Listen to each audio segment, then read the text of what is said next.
करत. माझी गरज नाही, गरज कोणाची आहे मला? मदर अर्थची आहे. मदर अर्थच्या कूलिंग सिस्टीमसाठी त्याच्यावरती मल्चिंग येत असतं. आपण मूर्खासारखं काम करतो की आपण ते गवत काढतो. तो म्हणतो अरे तू चुकीचं काम केलंस तरी मी नाही करणार. तो परत गवत आणतो. आपण परत काढतो, आपण परत तो गवत आणतो. आणि याच ह्याच्यातलं लोकांनी झाडं तोडायला सुरुवात केली घराच्या आजूबाजूची. का तर म्हणे कचरा पडतो. पण कचरा कशासाठी आहे हे नाही माहिती पडत. ते मल्चिंग नाही झालं तर जमीन तापेल आणि एक दिवस त्याचा ब्लास्ट होईल, कारण त्याला कूलिंग सिस्टीम लागते. लोक वाळवींचं लोकांचं म्हणणं आहे की वाळवी संपायला पाहिजे. वाळवी संपली तर अर्थचा ब्लास्ट होईल, कूलिंग सिस्टीमच संपून जातील अर्थच्या, कारण त्याच्यामध्ये खूप खालपर्यंत जातं ते वाळवीचं वारू आणि प्रचंड प्रमाणात त्याचा मोठा एरिया असतो. आणि आतमध्ये जितकं खाली डीप जाईल तितकं ते आणखीन कूल असतं. म्हणजे बाहेर जर टेम्परेचर 20 असेल आत्ता, तर आतमध्ये थोडं 18, खाली 15, त्याच्या खाली तुम्ही आणखीन खाली आता 10, 8पर्यंत टेम्परेचर खाली गेलेलं असेल. बाहेरचं टेम्परेचर जितकं कमी तितकं आणखीन आत कमी. पण मग ती जेव्हा वरती येते कारण ते एरिएशन करते ना. हा, वरती येते ना वाळवी वरती येतेच की. मग तेही लोकांना वाटतं की वाळवी आपल्याला त्रास देते किंवा झाडांना वाळवी लागते. तर तेव्हा कीड लागते काही वेळेस झाडांना. आता आमचे छोटे कुंडीतले झाड आहे, Mulching. त्याला असं हे येतं, पांढरं येतं. So the trees are just ते 2 पांढरं to येतं 3 ना, years तर तुम्ही old. try करून बघा. तर पांढऱ्या आल्यावरती काहीच करू नका. पांढरं काय? पांढरा मावा जो येतो हा तो काय येतो माहितीये का? हा साधी गोष्ट आहे. आता आईच्या अंगाला खाज येते असं सांगितलं मी. ते काय येते बरं? कारण काय? Some toxins Toxins. and armor is deposited. Toxins जावेत नाही, टॉक्सिन आहेत म्हणून खाज येते. Yes, जावेत म्हणून आपण काम करणार आहोत. right. बरोबर. मग त्याचं नुकसान नाहीये काही असं. काय खाज आली तर शरीराला नुकसान काही नाही. नाही, शरीराला नुकसान नाही. आता इरिटेशन होतं आणि आपल्याला झोप बी लागत नाही.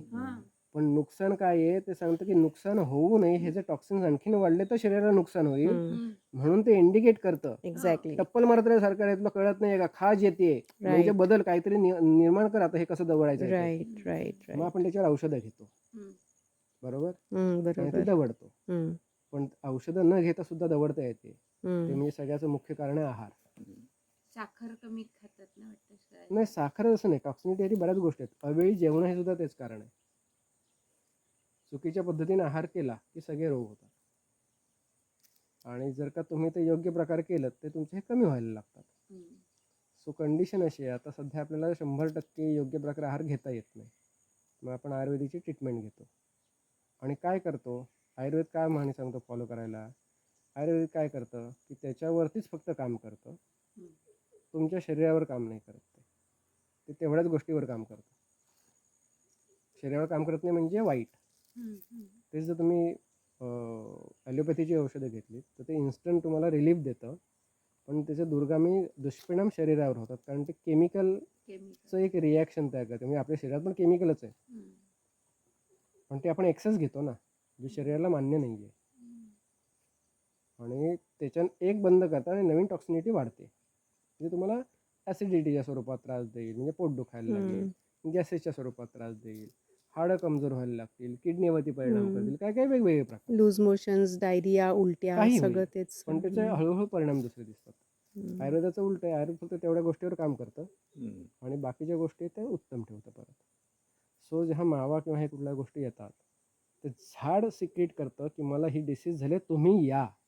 येस, झाड बोलवतं त्याला. हम्म. झाड त्या गोष्टीला अट्रॅक्ट करतं. त्याचं काम झालं की ते जातं. पण आता कंडिशन अशी झाली की ते होत नाही.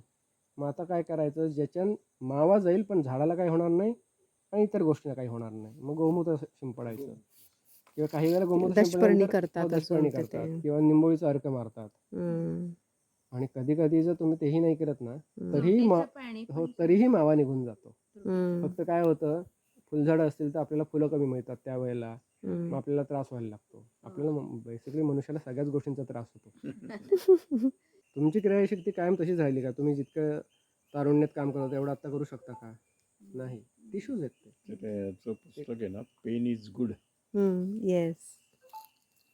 पेन हे कम्युनिकेशन आहे, पण ते आपण औषधं घेऊन एक्झॅक्टली त्याला मारून कम्युनिकेशन टाकतो. नाही, कम्युनिकेशन बंद बंद ब्लॉक करतो. करतो. कम्युनिकेशन बंद Yes. करतो आणि मग गोंधळ व्हायला सुरुवात होतो.